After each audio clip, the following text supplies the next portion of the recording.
you are officially in the incinerator. Welcome to Incense and Common Sense, the live streams that we do here on the Alerts on TV. Shout out to everybody because this is a worldwide movement. Hope everybody's having a good night wherever you are on this planet, wherever you are, because we are worldwide. Um, it is pretty chilly up here right now. If you live up here in the Midwest, up north, we got this cold snap going on. It's pretty chilly out there, man. They talking about possibly sub-zero temperatures tonight. So make sure you dress warm, dress appropriate. Hit the likes button as you come in. And I want to say again, shout out to everybody because this is a worldwide movement. So with that being said, we give everybody a couple minutes to get up in here. Also, there's a group of men I want to shout out, young men. Got my quarter zip on tonight. I've had this thing 10, 15 years now. It's very old. I've had it 10, 15 years. I always want to encourage positivity. If dressing for success is what you need to motivate you to change your mindset so you can get out of the streets and get out of doing the wrong thing, so be it. I know some of these ignorant morons out here from our community have said that the quarter zip thing is white supremacy and all that crap. Look, to the young bulls out there, keep it up. I'm co-signing.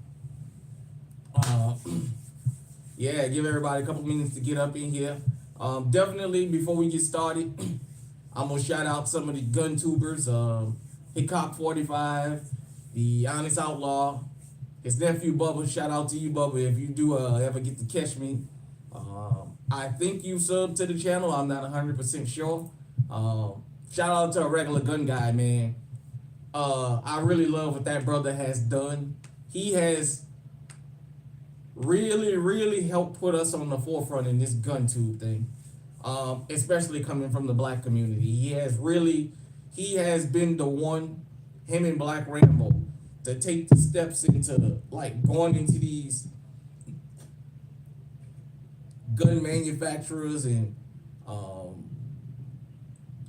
people that make accessories, actual offices, and talking with them and trying to get us into the realm, man. So appreciate that. Fat guy with guns. Everybody associated with a regular gun guy. Dr. T, definitely. You already know where we at with it. My boy, well-dressed tactical, eyes and ears tactical skillionaire. Summer Shoots, Gun Freak Nation, T Electric, William Fratelli. I'm gonna try not to leave nobody out. Well, there's so many I can't get everybody. GHG Hustle, Autumn's Armory, The Collector, and just everybody, man. We appreciate everybody that does gun tube. We all have our niche, so definitely. Just wanted to kind of talk about this subject because it came up last night. Also, if you're catching us on the replay or you catching me live and you didn't catch last night, we had a dope discussion last night. It was supposed to be a 30-minute thing. I'm trying to get into the habit of doing more live streams with these topics. I think I'm going to try and stick to the format of, if I'm somewhere where I can get good service and I don't have an actual firearm to show, I'll try and do it live, even if it's 10, 15, 20 minutes, just to interact with y'all. You guys and girls know Midday Mania and Midnight Madness usually is a 30-minute program that usually goes overtime. So shout out to everybody, man. Oh, also, before I get started, to my girl Guns and Journey, if you see this, we rooting for you. I know you are going through some things with school and getting some stuff together. Do what you got to do. We'll be back here. I just want to make sure that when you get back out here, let everybody know so we can make sure we boost your channel. Definitely. Oh, I want to shout out the Sidewalk Talk, the Echelon Don, for rocking with me. Dexter Norman, pause and play. What's going on, Warhammer? I can't call it. I can't call it. Just everybody that's always able, that's showing me some love. You know, I know I can't always get everybody, but those are some names that just come off the top of the head. With that being said, let's go ahead and get into the meat and potatoes of tonight, because I think this is something that really needs to be discussed. Okay, if you've never grown up in a setting where the streets is involved in a lot of the things that's going on and what have you, you don't understand how the streets work. This is kind of a guide for you. When you live somewhere where it's pretty quiet, everybody minds their business, you don't hear about a lot of shootings and things like that, it's easy to assume something you don't know. Just like a lot of us that come from the hood or what have you, assume that a quiet neighborhood don't have crime. That's not true. Quiet neighborhoods have murders, they have drugs, they have everything we have in the hood. It's just not advertised as much, but they have everything we have. But a lot of the violence that you see out here is usually a continuation of self-defense. And this is why I say, and I stress so much to everybody, you gotta have multiple firearms when you legally armed. The criminals get this, it's just the law-abiding citizens, I think it goes over their head. You gotta get multiple firearms when you get legally armed. Because when you defend yourself, there's people, I don't care what nobody say, I'm telling you what I know from experience, man. There's people out there that feel like you don't have a right to defend yourselves from their loved ones, male or female. Whether it be a fist fight in the street or them breaking into your home, there's people that feel like if he broke in your house, you should hold him at bay with a gun. You should not shoot him, even if he has a gun or she have a gun or they have a gun. You should not shoot them. And that's the dumbest thing, but it's very, very dangerous. Because you got to understand something. When you legally armed, you got to deal with the system. Also, it's not an open and shut case.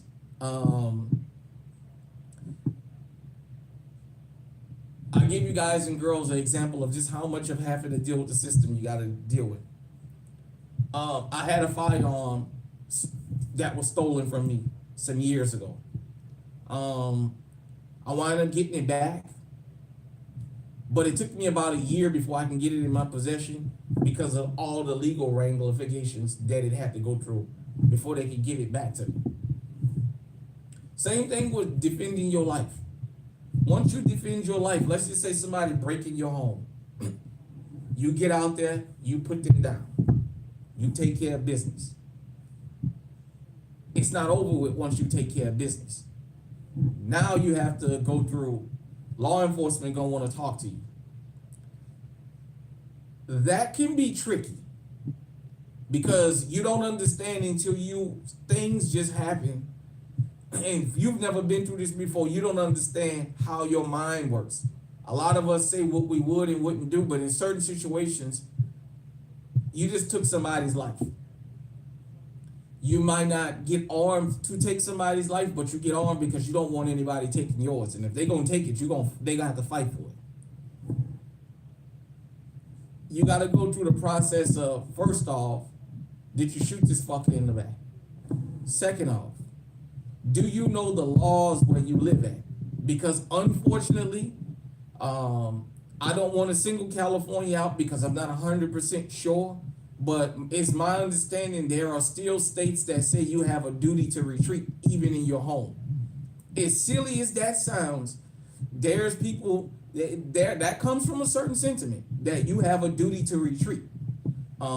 Nevertheless, the family and the friends of the intruder, or let's say this happens out in the street, you got to deal with them.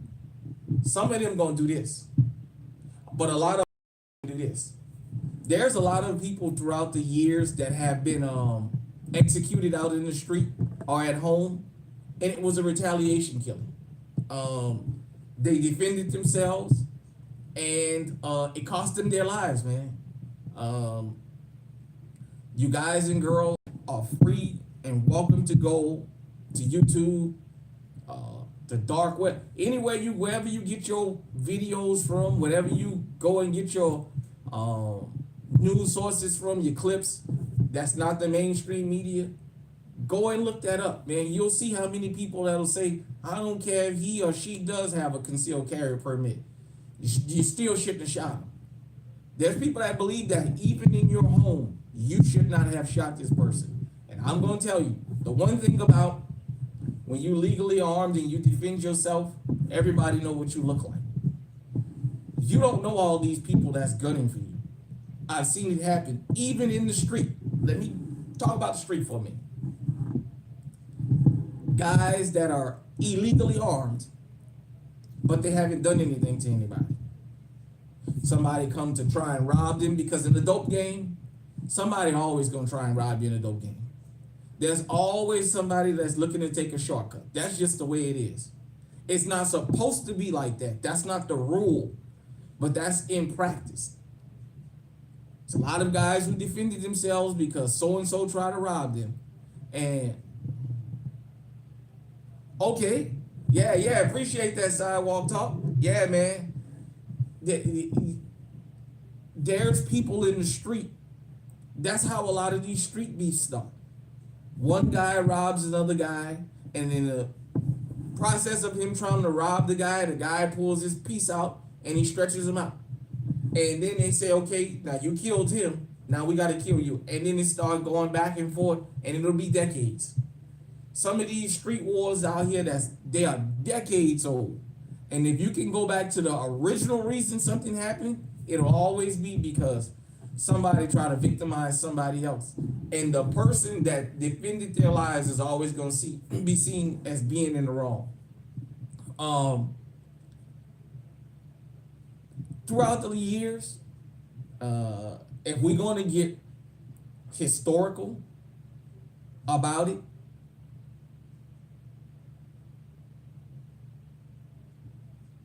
it's going to be a little graphic what I'm about to say, but we're going to get historical for just a minute. I know a lot of times people reference Black Americans, foundational Black Americans as, well, we fled the South. Let me put that in the proper context.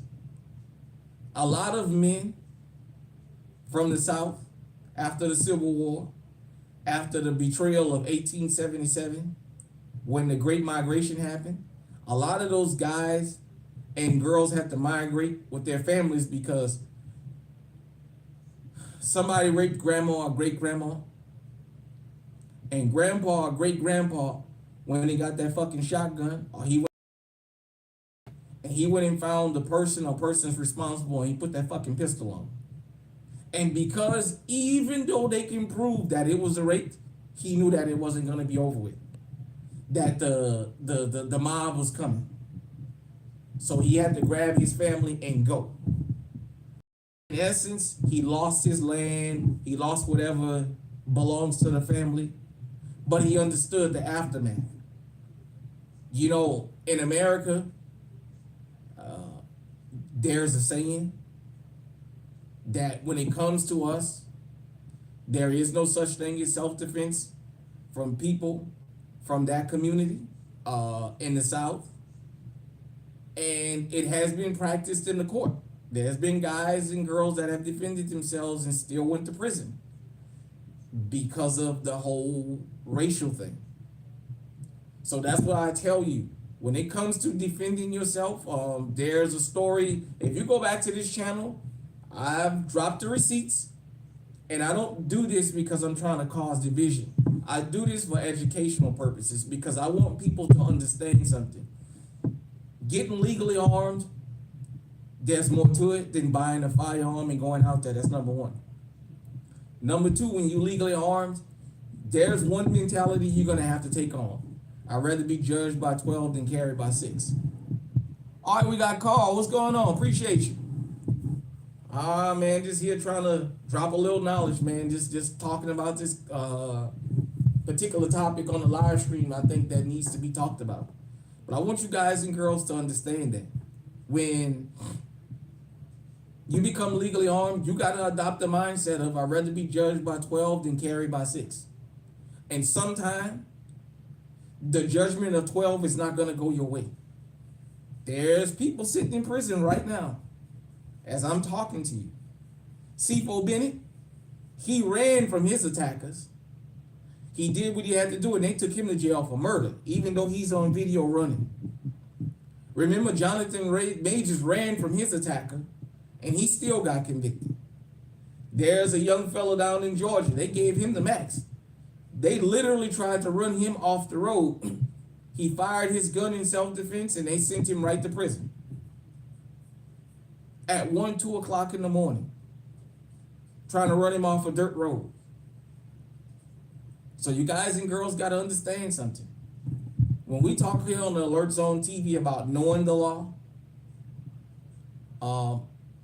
understanding the laws, the way they're written and interpreted, and understanding the situations that you're in, that's why I started this channel. I didn't just want to get firearms and just shoot. Number one, I ain't got that kind of money. Number two, I don't got that kind of sponsorship. And number three, if I did have that kind of money and sponsorship, I still would be having conversations because it's real life situations that people need to know. People need to understand. And I think I do a good job of that here. All right, we got Dr. T in the house. We appreciate you stopping by. So it's not over with. And in theory, once you legally protect yourself, you just starting the journey. Because now you got to worry about something. You're always going to have to look over your shoulder. It can be 10 years from now. Some people, it be 10, 15, 20 years that people wait to get them when they think they can catch them and they come after them. Like I said, the judicial system, you could possibly get railroaded into prison defending yourselves. This is why we say situational awareness is good. I say this, for people that can be legally armed, but refuse to get legally armed because they feel like they're hot-tempered, once you legally buy a firearm, I'm going to tell you, you're going to learn how to give people passes. There's a small population, small segment of the population that's legally armed, that get armed and actually go out looking for people to shoot, put people in a situation so they can shoot them.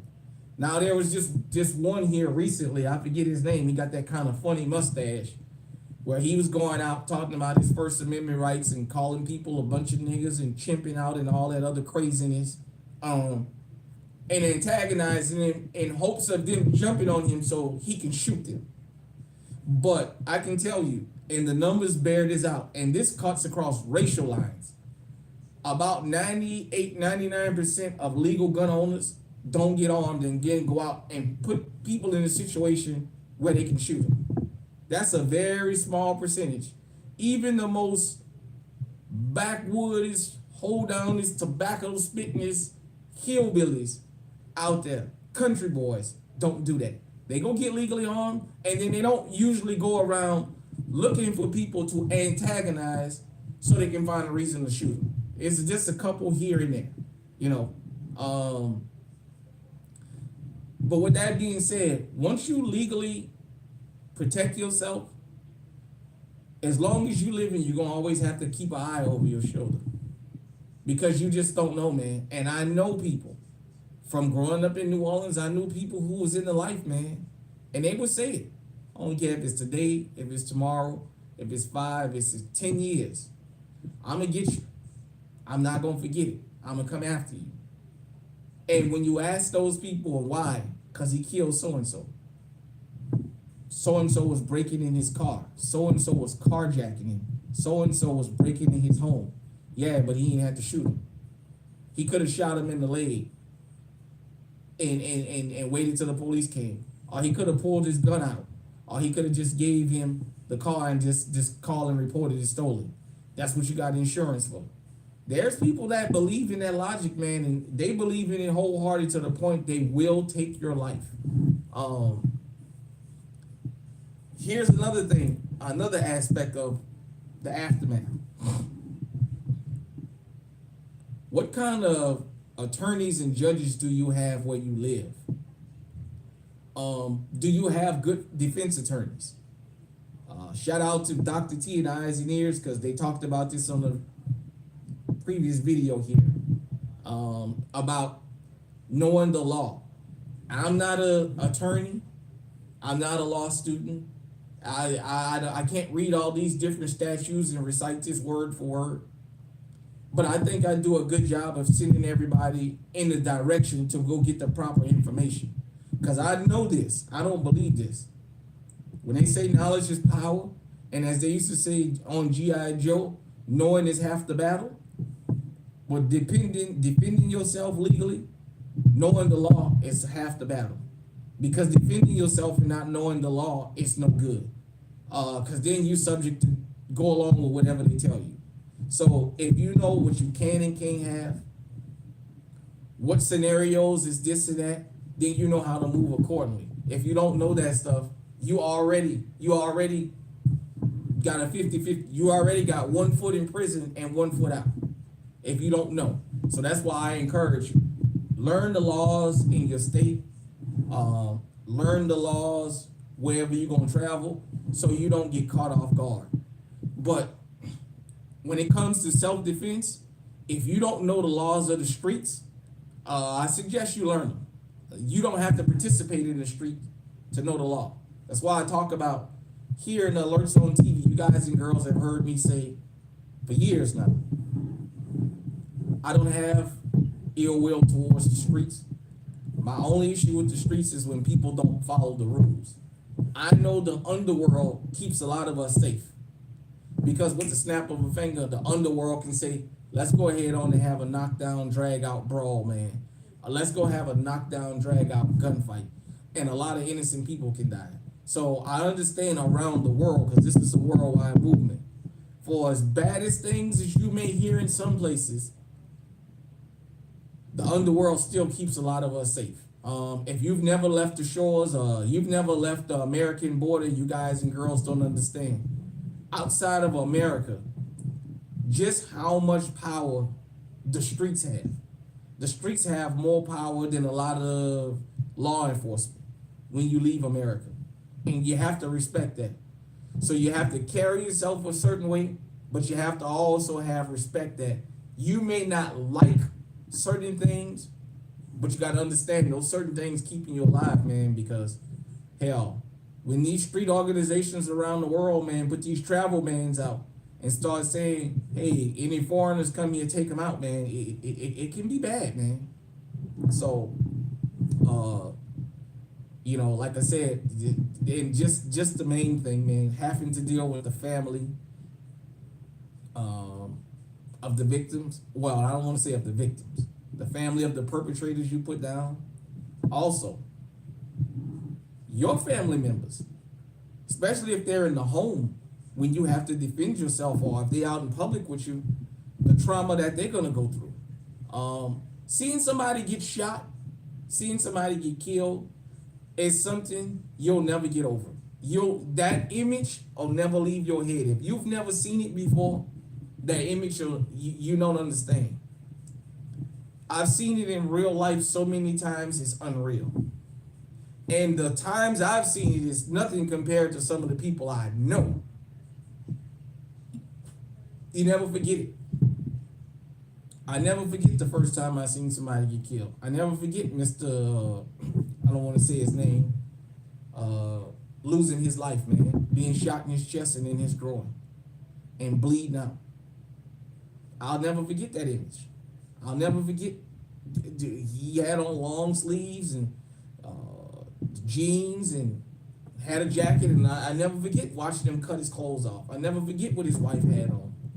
That's something I can't ever forget. I can't ever forget some of the other stuff I saw since then. How many people I seen get stabbed and killed. How many people I remember this one girl in my relative's neighborhood one year. I think it had to be, I want to say New Year's of '88 or '89, maybe even '90, of them looking for her and can't find her. And then somebody found her up under a house, man. I remember them to this day. She didn't have no clothes on, man, rolling her body from under the house. Broad daylight. It was raining outside that day. It's a lot. It's a lot, man. That goes along with this. You know, it's not only the physical, but the mental that you go through. Because when you defend yourself, you always have to wonder, is somebody gonna come by and want revenge? And just the trauma of you trying to go to sleep after having to do that. It's a lot, man. But you know what? To stay on this earth, this is a part of what you got to do to survive. What the hell? Hold on, y'all.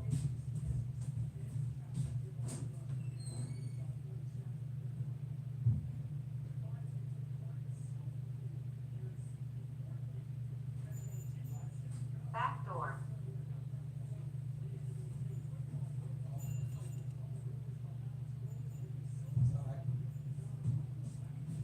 Sorry. Sorry about that, everybody. It happened again. Y'all heard the fucking Christmas carol from what you call them, but like I was saying, there's a lot that goes into self-defense, man, and knowing your firearm and all that is to start. Knowing the laws and stuff is to start. I'm giving you guys and girls the aftermath, man. I've known people that had to pick up and move out of their neighborhoods. Some people had to move out of their cities. Some people had to move across the country because of the threat. And the more known the criminal is, the bigger the threat.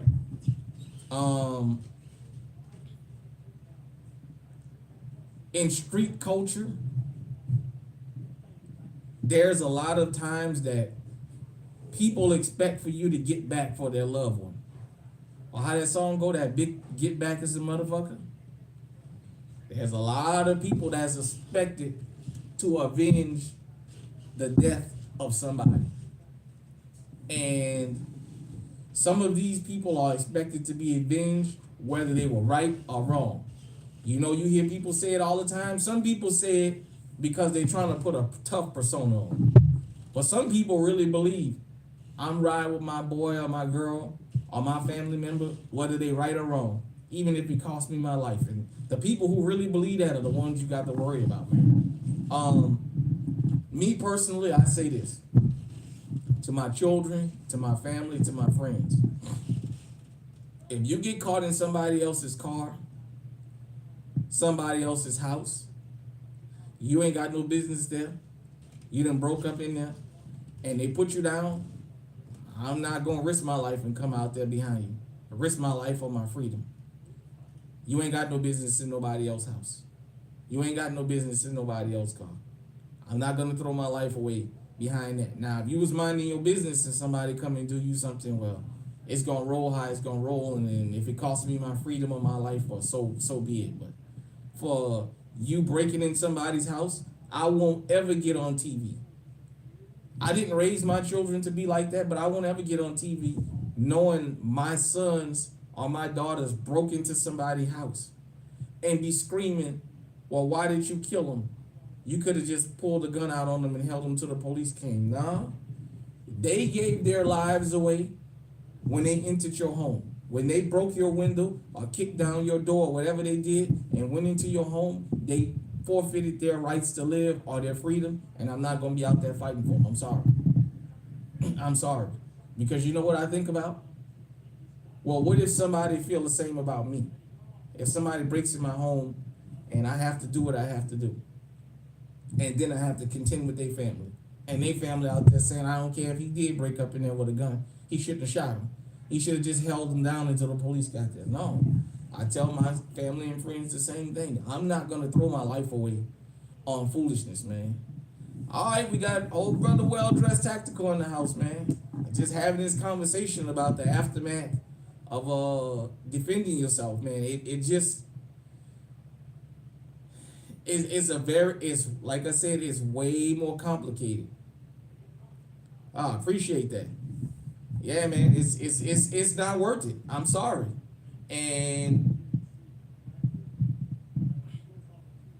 one thing I can say about the guys I grew up with and the girls,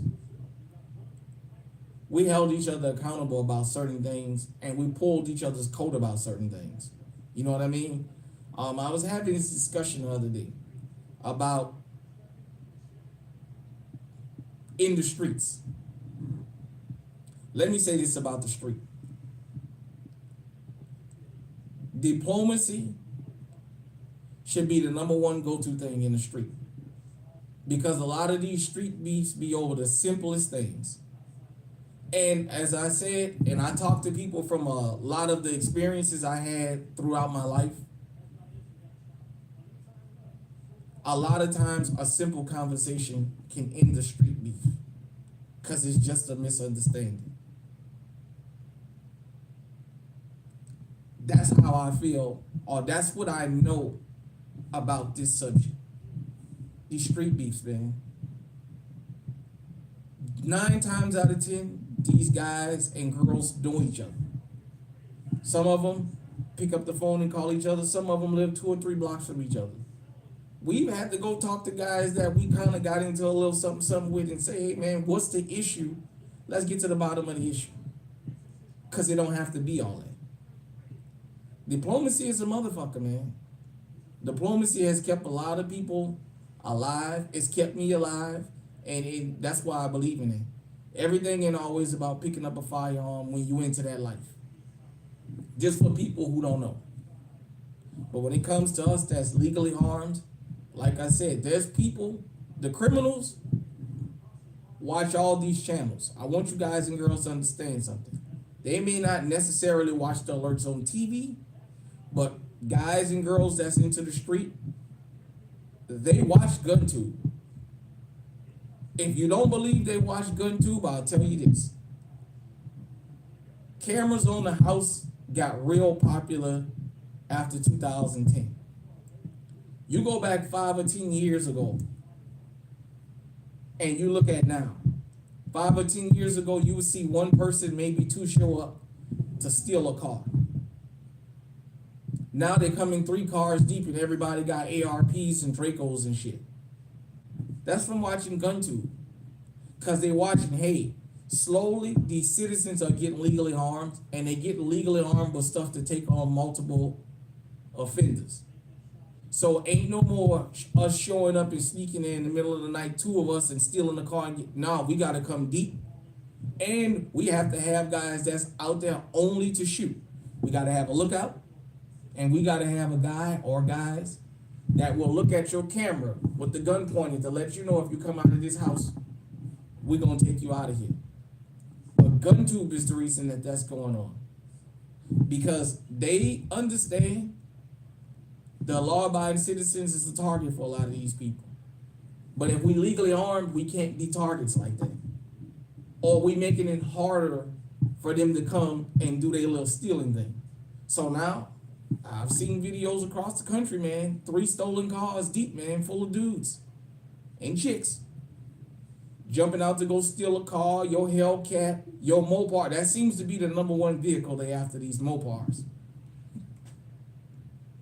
But they come in as a team now. That means we doing the right work. We sending everybody in the right direction. They see that. They take that in. And they start saying to each other, hey man, when we go to these people's house, I don't care how nice a neighborhood it is, we got to go prepare for a shootout. Because a lot of these people are starting to get legally armed. And if the law-abiding citizens really, really, really start listening to GunTube, it's going to be less and less deaths, man. Because more and more people are going to get armed. You still got people, you know, that feel like that's what 911 is for and what have you. But for those of us who understand you can't wait minutes when seconds matter, you got to take the law into your own hand and you got to defend yourself, because they say self-preservation is the first law of nature. You got to preserve your life, man. Do what it is you need to do. And a lot of them starting to see that now. A lot. Now I can say this. The one place that I think people still haven't gotten it in their heads is carrying their firearms with them in their vehicles and making sure it's quick access to their firearm. Because I haven't seen the carjackings slow down. But once you start putting some of these little young motherfuckers out here on their ass, when they call themselves, they're gonna stick a gun up in your face and try and take your vehicle. Once you see them running up and you start putting some bullets in them, they're gonna stop. Rest his soul. From time to time, you guys hear me talk about that elderly brother, that retired firefighter out there in the Chicago area that had that track hawk that went to get that gourmet popcorn. He was outnumbered, so he wound up losing his life, but he gave it up fighting. They wind up not being able to take his vehicle because he was willing to shoot it out with him. But just things like that.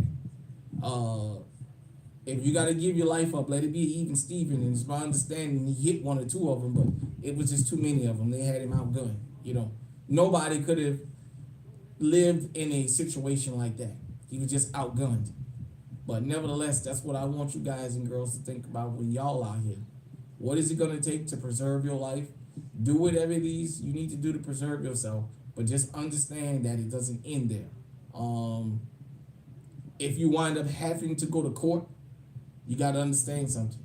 The perpetrator's family gonna show up. They gonna mean mug you and your family. They gonna make little different comments to y'all. They gonna mumble under their fucking breath. When they see you out in the hallway, some of them gonna fucking threaten you. I'm telling you what it is. It don't just end because you legally protected yourself, man. And there's always gonna be one or two of them that's willing to go to jail because they ain't got nothing to lose. And they will pick a fight with you in the damn courthouse or in the courthouse hallway. They don't give a shit about going to jail. You guys and girls have seen the videos throughout the years of people literally rumbling at the courthouse behind something like that. So just understand, it doesn't go away that easy, you know. Like I said, possibly you got to see if they're going to indict you. It's not an open and shut case. And it should be, but think about this. In places where they have castle doctrines. Yeah. In places where they have castle doctrines and stuff, man, it's still an investigation that gotta go on after you defend yourself. So you gotta keep that in mind, man. It is almost like people want us to be perpetual victims. Because I'm gonna tell you another part of being a victim that a lot of us pay for and we might not know. See, when people report things stolen, when they report burglaries in their neighborhood, car thefts and stuff like that, that makes everybody's insurance go up. Not only will they tell you high risk, they'll tell you that the neighborhood is high risk. The Kia boys, they stole so many Kias that there's certain places in the country now, if you got a certain year Kia car, they won't even insure you. But under the law, you can't not have car insurance. So what do you do when you got a vehicle nobody will insure you for? And your vehicle don't have to ever been stolen. This is the domino effect to this kind of stuff. Homeowners insurance, like I said, if you can't get insured, your insurance rate going through the roof. Insurance already fucking high in America and a ripoff. They try and maximize your payment, but when it's time to pay out, they're always looking for a reason to cut the money. So you guys and girls got to think about all that. When you get legally armed, go and take you some time out. Go to the courthouse or whatever. Go find you a lawyer somewhere around there. Get tight with him or her. From time to time, throw him a couple dollars. Chit chat with him. Because you never know when you're gonna need them, man. Once you gotta defend yourself, man. Like I said, it don't stop with, okay, they broke in my house. I put 5 bullets in them. I put them down. Get them out of here. Nah. You ain't gonna be comfortable in your house. Most people, when they defend their lives, once law enforcement leave, if a door is breached or a window, they'll board it up, man, and they'll leave. They'll go spend the night at another family member's house for a couple of nights or get a hotel or whatever. because they understand the possibility of somebody coming back and retaliating is very high, no matter where you live at in this country. So that's why I decided I wanted to do this in a live stream, just to let everybody know you have to get legally armed out here, but you also have to understand that it's not just open and shut. That you're gonna get a firearm, you're gonna have to protect yourself, and that's gonna be it. Yes, in the real world, you wouldn't get a firearm to protect yourself in a perfect world. In the real world, you're gonna get one to protect yourself. But also in the real world, you gotta understand this. There are people that's always rooting for the criminal. Just think about it. When we sit down and we watch these old gangster pictures and stuff, and we in awe about these pictures, we're rooting for the gangsters most of the time. That's in the movie. Well, some people feel like that in real life, in theory. That, well, in real life, yeah, I'm rooting for the home invader. I'm rooting for so and so who I know can steal any car on the planet. I'm rooting for him. I'm rooting for her, even if it costs somebody their life. So you guys and girls got to think about that. Be careful out here. Once you become legally armed, you'll learn how to avoid certain situations. Yep. So I mean, it's you guys and girls just have to understand, man. It just unfortunately, it doesn't just end with you defending yourself, man. Like I said, they're gonna take your firearm, they're gonna test it, they're gonna look down the barrel to see if it's ever been tampered with. They're gonna fire, they're gonna take the shell casings and what have you to make sure that that firearm has never been used in another crime. It might take you weeks or months, and depending on how nice of a firearm it is, you might don't ever get the motherfucker back, because law enforcement will steal your nice looking gun out of the evidence room. That's a fact. So I just want you guys and girls to keep that in mind. You know, you just have to do what you can to stay ahead, to stay above. That's why we have these discussions here. Okay, yeah. All right, you and well dressed. Okay. Yeah, Sidewalk Talk, I'm gonna have to sub to you too. I didn't know you. I think you had it. I'm gonna check and see if I'm sub. I think I did, but I'll check it out. You know, like I said, man, it's going forward, man. There's gonna be a lot of changes to this channel. That's gonna be for the better. Let them take the high point, man. You know what? Look. This how this shit went on last night. I was supposed to be there and do 30 minutes and well dressed tactical. I laugh every time. Look, I want everybody to understand something. I laugh every time I talk to this guy. We talk on the phone, and I don't give a shit how bad of a fucking day I'm having. If me and this guy start talking, he gonna say something that's gonna make me laugh. He said, let them have the high point. Now, you know damn well if you kill somebody with a high point, they're not going to investigate that. They're going to give that motherfucker back to you. They're going to say, well, you got it to shoot this time. We know it ain't been used in a previous crime because these things ain't very, very reliable. So here, take this shit back. They might even laugh at you. Law enforcement. Oh, he used a damn high point. They're going to say he used a high point. That motherfucker crazy. Give him his gun back. Let's take him to the mental ward and have him evaluated to see if he or she done lost their fucking mind. A damn high point. What was that? A Jennings or a Jimenez or Intratec or something like that. In this day and age, man, they'll tell you you can keep the gun. We're gonna take you to the psych ward, man, and make sure we're gonna have you examined and make sure your head is fucking all right. Cause this what you got to defend yourself. These casinos, these slot machines, you know, when you pull the trigger, it's like pulling the handle on the slot machine, or if you touch the button on the slot machine, it might go off, it might not. What's going on, Brookside, man? Just here, it's going good, man. Just doing like always. Start talking about one thing. Well-dressed tactical got to come in after we finish the meat potatoes and say something crazy, and it just goes on and on. And the topic is about the aftermath of self-defense. You probably have to go back to the beginning of the program, but we're gonna keep it going. But it's about how once you legally armed and you defend yourself, it's not over with there. Now you got a whole aftermath that comes after that.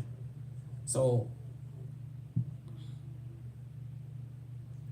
yeah, well dressed, man. My brother in well dressed up in here, ragging on High Point, man. You know what?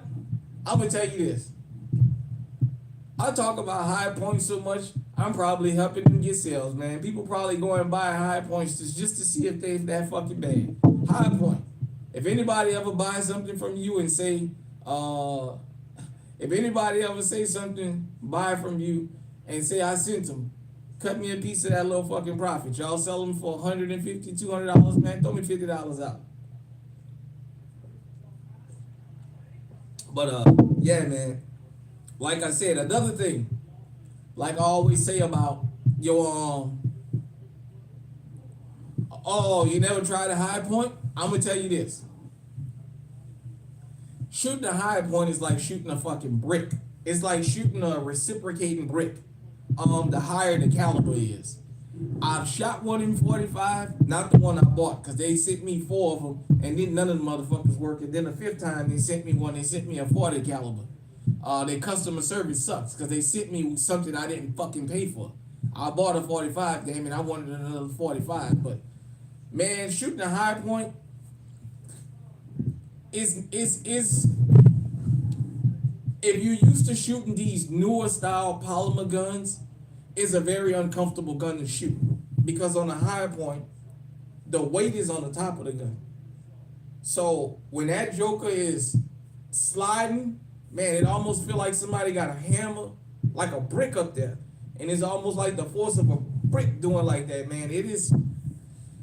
The pistol. I'm not gonna say about the carbine. It's at least the 40 and the 45. It's very uncomfortable to shoot. Now I will say this: you can bust a motherfucking head open, boy. You can kill a motherfucker with a High Point. Just use the slide. If you use the handle, that little cheap plastic gonna break up. But if you use the slide, you bust a motherfucking head, you kill him. But that's another thing. Making sure that your home defense is not one of your collector's items. I've never seen anybody say they bought a $5,000 2011 for their home defense. You might carry something like that from once in a blue moon because you just want to get it out the safe, but nobody buys a $3,000 gun for home defense.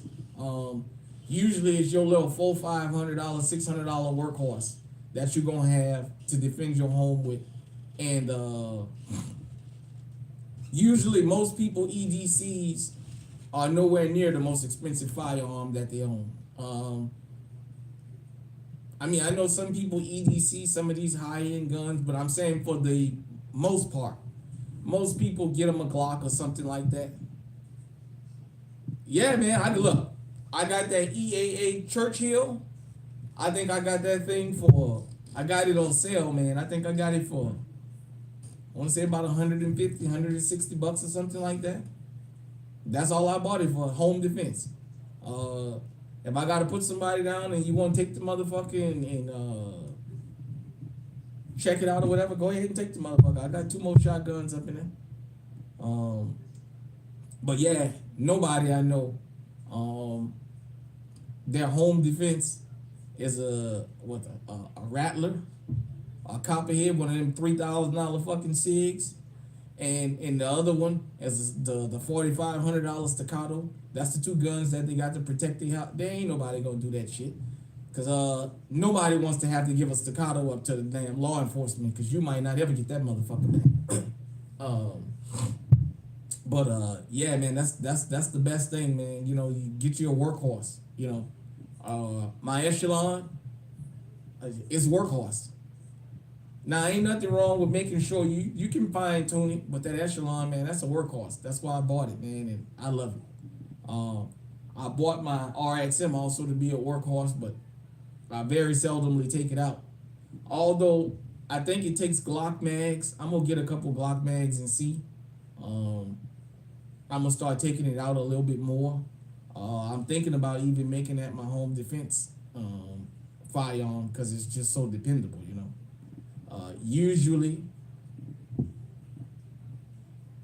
yeah, usually I'll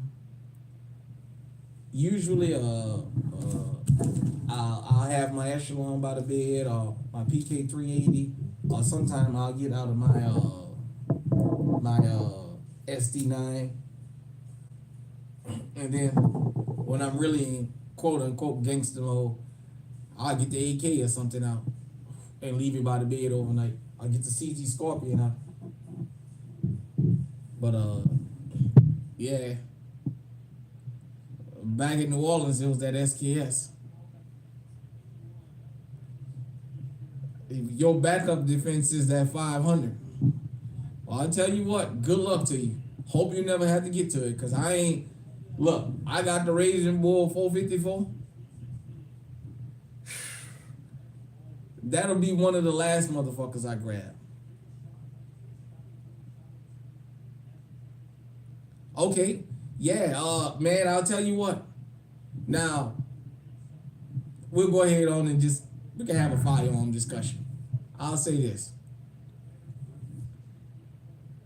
I've seen these different little comparisons of the Stribog or Strybog and the Scorpion and all that.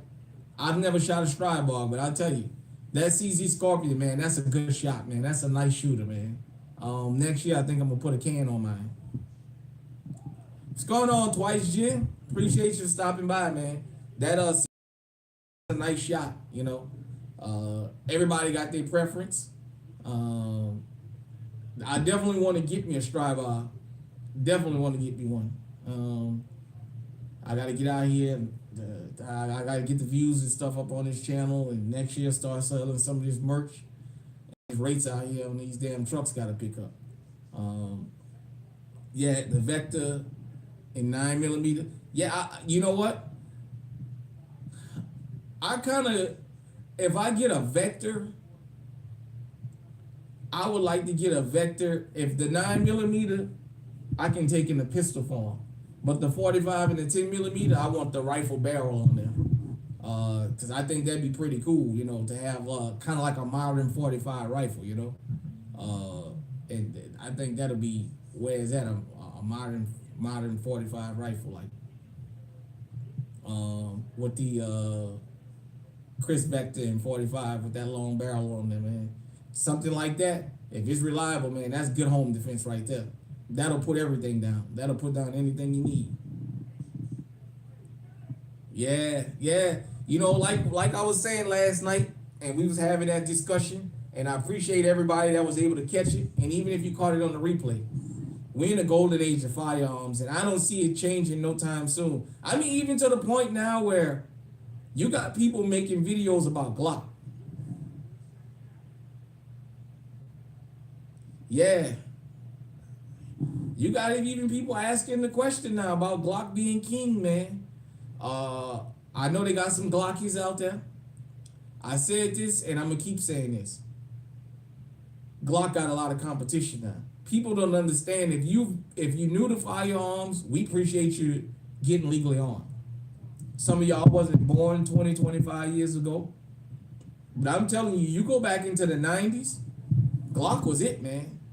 The only other companies amongst normal people, just regular, ordinary people, man, besides a Glock, man, Smith & Wesson and Ruger. Uh-oh. Oh, yeah, yeah. Man, Glock just, one thing about Glock, man, Glock was just it for a long time. And it took a lot of years, man, for people to get their act together. Yeah, you know what? I'll say this. I've always said this about a Glock. I just think that they dependable. I won't ever question Glock reliability. Now, you guys and girls seen the short that I posted on this channel. If you haven't, you should go back and watch all my shorts. One of my friends, his Glock in 40 caliber, I'm not sure what number that is, kind of fell apart while he was shooting it and what have you. You know, some people blame the ammo. I just put Glock perfection and I put a question mark on it. But Yeah, man, Glock is like a Tonka truck, man. They all fucking look alike. Nothing cute about them. Nothing pretty about them. They just go bang when you pull the trigger. That's it. But in today's world, because Glock used to be overpriced, because they didn't have competition. Man, you look at the price of a Glock 19 20 plus years ago, man, they was $700-800, man. They had to come down on the price after all them years because the competition started getting better for less.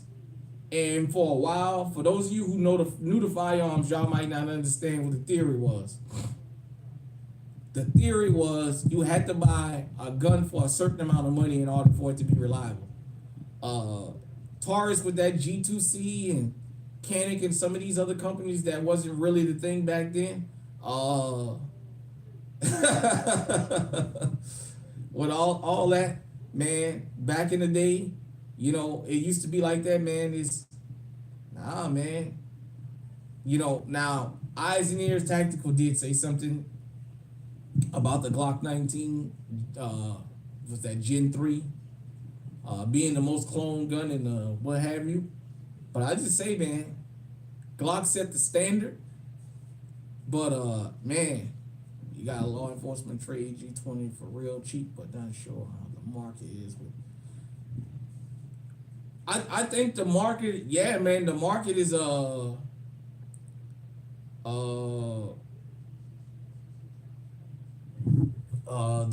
market definitely right now is in a frenzy. I say you give it a couple years. Give it a couple years because a lot of people trying to adjust to this new one that's gonna come out. Give it a couple years and they'll start going up in value. Yeah, Glock set the standard, but man, Glock got a lot of company now, a lot of competition. Like I said last night, Springfield. I never was really big about Springfield, but I got that Echelon for whatever. GunTube made me buy Echelon, to be honest. I kept hearing about it and seeing these videos, and I kept saying, nah. I got that Echelon, and they made me a believer. So, but nevertheless, man, like I said, it's just a wonderful time to be in the firearms. But for who that was, I think Brookshire said you never shot a high point. I tell you what, go shoot just about anything on the market now, and then go shoot a high point. You'll see how horrible a fucking high point is when it comes to the feeling of that gun, man. You take that shit and want to throw it in the trash. I used to call it 50-50, aka you bet your life. And there's a time I used to call it everybody's first gun. Because a lot of people I know, the first gun they ever bought was a high point because of the price. And boy, it was just horror story after horror story.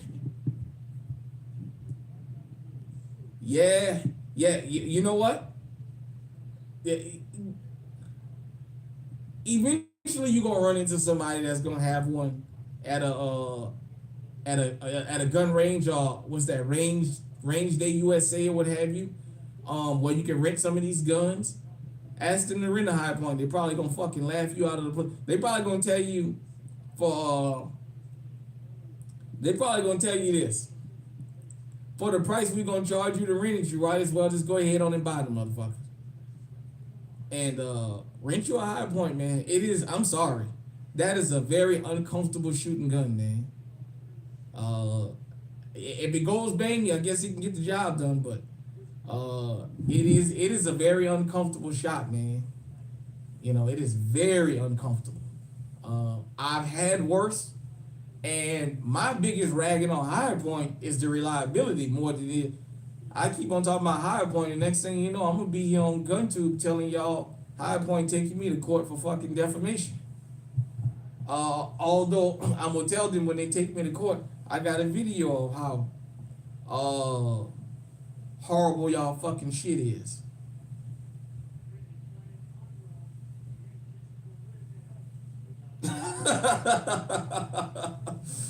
You had to convince him 7 years later to move on, huh?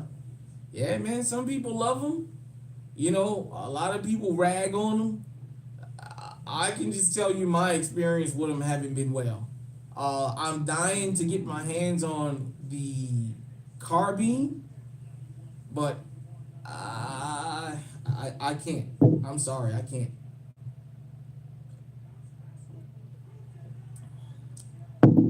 Taurus, Taurus came a long way.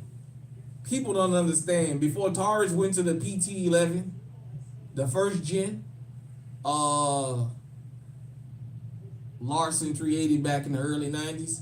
Yeah, Larson was the first gun to have a fire. It was the Larson 25 when they made them little chrome 25s. That fucking head trigger, aka Mr. Go off and fucking just shoot you. I had a friend of mine, we was out fucking playing basketball and his shit just fucking went off. And thank goodness it didn't shoot him. I went home and unloaded mine and sold mine. This is the first person that bought that motherfucker. Here, $50. Take it off my hand. No, Larson, a Saturday night special was a 38 revolver. It's a 38 revolver. Larson was another piece of garbage that was out here. Yeah, man. That everybody knew that, man. Them Larson 25s had them hair triggers, man, and they would go off like nothing. But yeah, Taurus, when they came out with the PT11 and then went to Gen 2 and Gen 3, people don't really talk about Gen 4 anymore.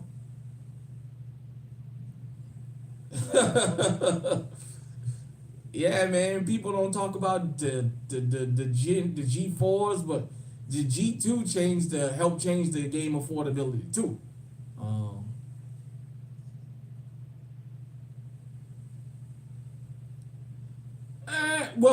Okay, Brooks, I say this. Where I came from in New Orleans, we would consider a Saturday night special to be a 38 revolver. So maybe, that's what I've always known to be a Saturday night special. But you could be right about Larson and Jennings and them companies that ain't around anymore. Intratec, another one. Intratec, another one. You had to hide behind something when you shoot it because the motherfucker might not go bang. And if you pull the trigger and it don't go bang, you gotta duck down because the person you trying to shoot at probably got something that shoot back. So Intratec was another piece of junk. It's another piece of garbage out here. Okay, yeah, I remember that, man. Yeah, man. Larson, Jennings, Intratec. Man, there's a couple more of them that's not around anymore, man. It was just these off-brand guns, man, and they all had to set reputation for not being shit. A lot of times, guys would, yeah, if you can find one, yep. Yeah, if you can still find somebody that got one of those relics, you'll be paying, that's like buying an Intratec Tech 9. Basically, you buying it for the nostalgia. You're not buying that motherfucker because it works, because it's dependable. You're not buying it for that. You are not buying an Intratec for dependability. You're gonna do. You buying it, like I said, with the Tech 9, with the barrel, with the shroud around there, with the holes. It was so menacing looking that people would give up what they got because they saw that gun. But people who knew about Tech 9s, a lot of them would take their damn chances, man. And they would try and grab the gun or fight with the dude because people back in the days had a theory that there's a possibility the fucking thing ain't gonna shoot anyway. Yeah, Intratec, man. Intratec was another one of them horrible companies, man. Forget it. The tech would be damn jamming. It ain't like on GTA San Andreas where you get the Tech 9 and every time you pull the trigger on the game the damn gun go bang. In real life it wasn't like that.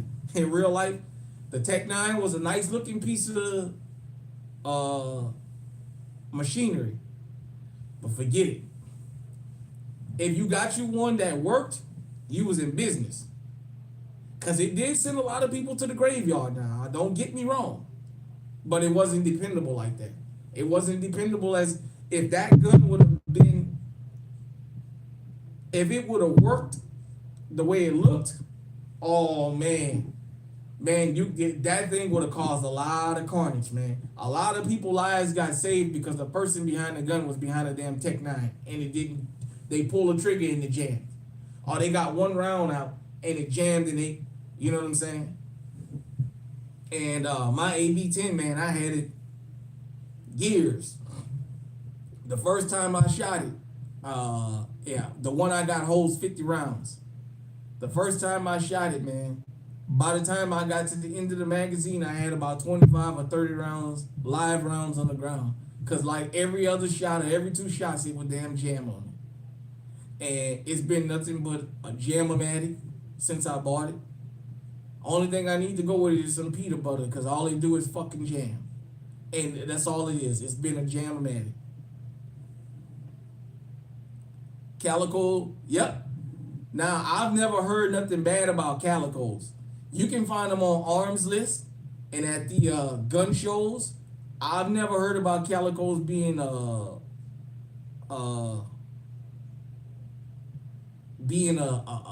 bad firearm. I don't know a lot about them, but yeah. And if you see one now, you can tell it's an old gun. They look old, but yeah. Okay, okay. Yeah, man. This them Intratechs, man.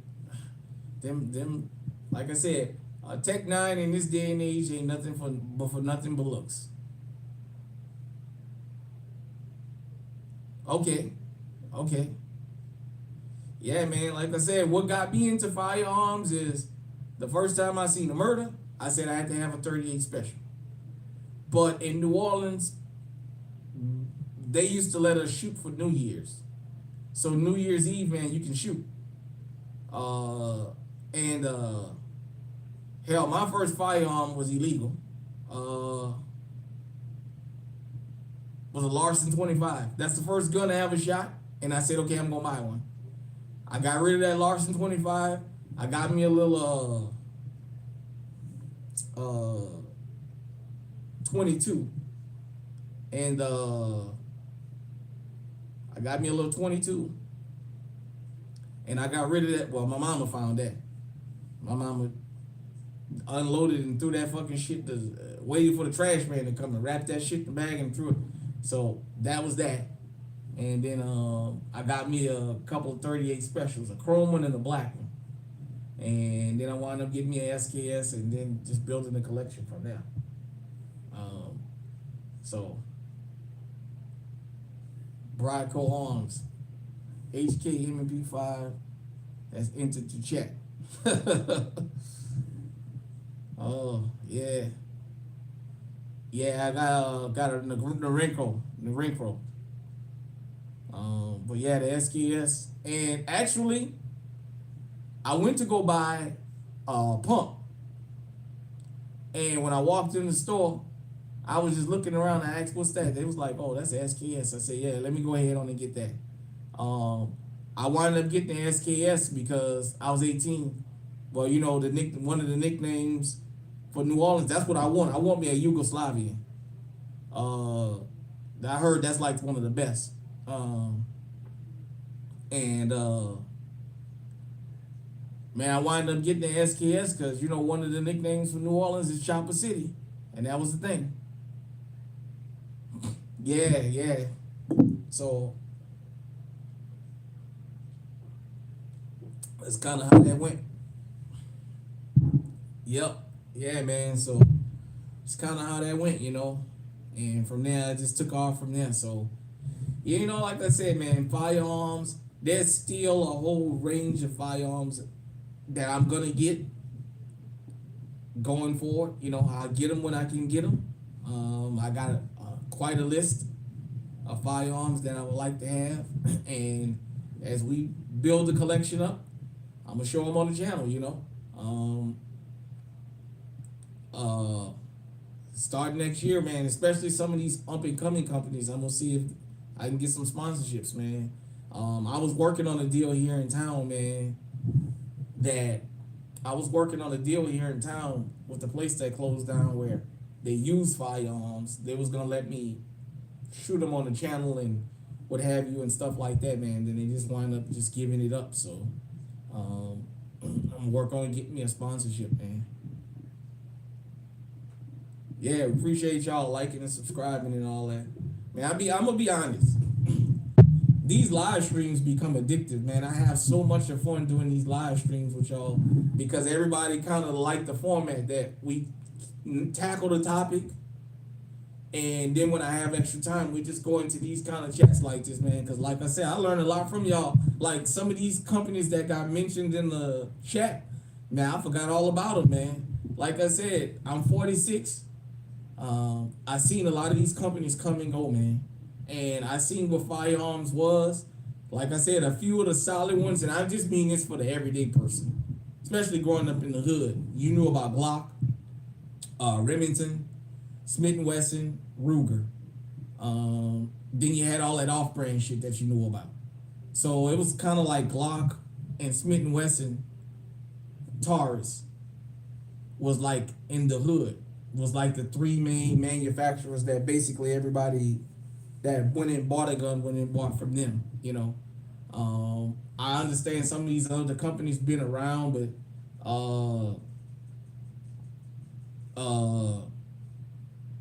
with the evolution of the internet and GunTube and stuff like that, and people getting broadening their horizons, because GunTube is where I heard of a Canik. I had never heard of a Canik before till GunTube came about, and I kept asking a coworker about a Canik, man, a Canik. What the fuck is a Canik?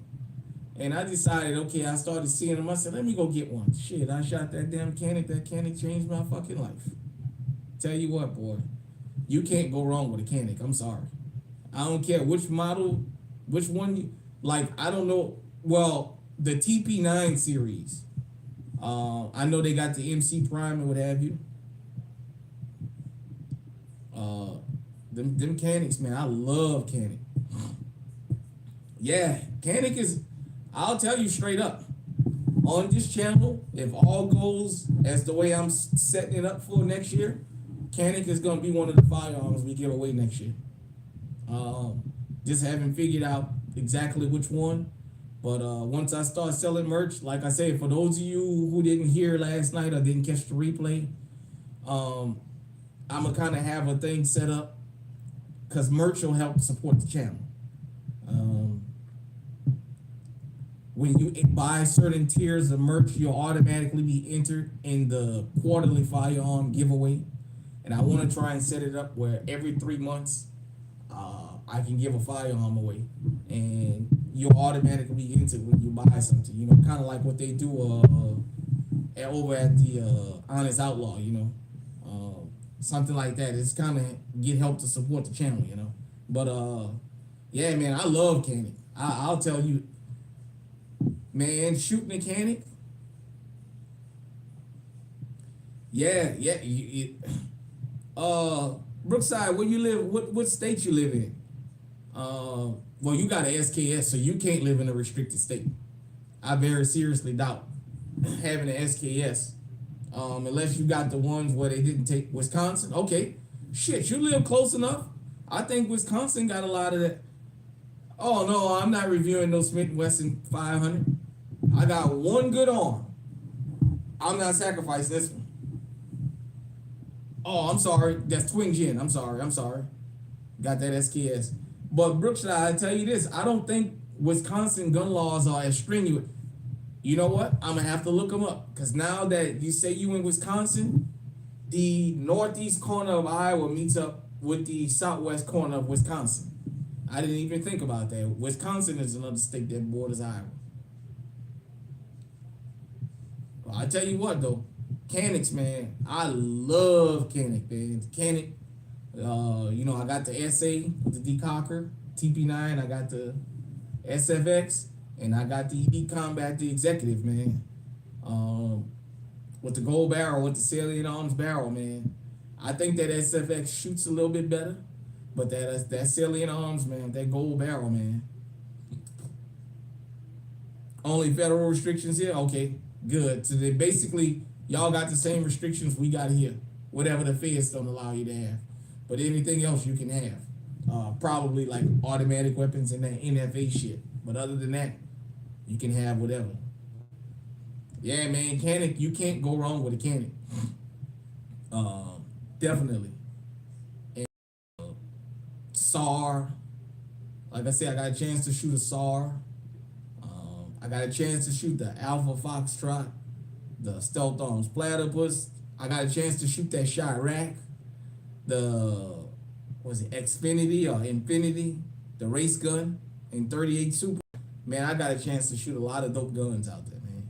I got a chance to shoot that Prodigy. I've had a chance to shoot some dope stuff at Arm 5. So,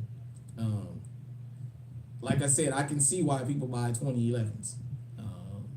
It's a cheat code. But yeah, in this day and age, man, you guys and girls that's new to firearms, do your research, man. There's a lot of really good firearm companies that you can get legally armed. For those of you who just want to buy what you need to protect yourself, you want to buy your couple pistols, a rifle, and a shotgun, man, there's plenty of companies out here, man, that's very, very affordable, and it's good quality stuff. It's good, it's reliable. You can my Taurus G2C, I carry it with me from time to time, and not once when I have that gun on me do I worry about that gun not ever firing.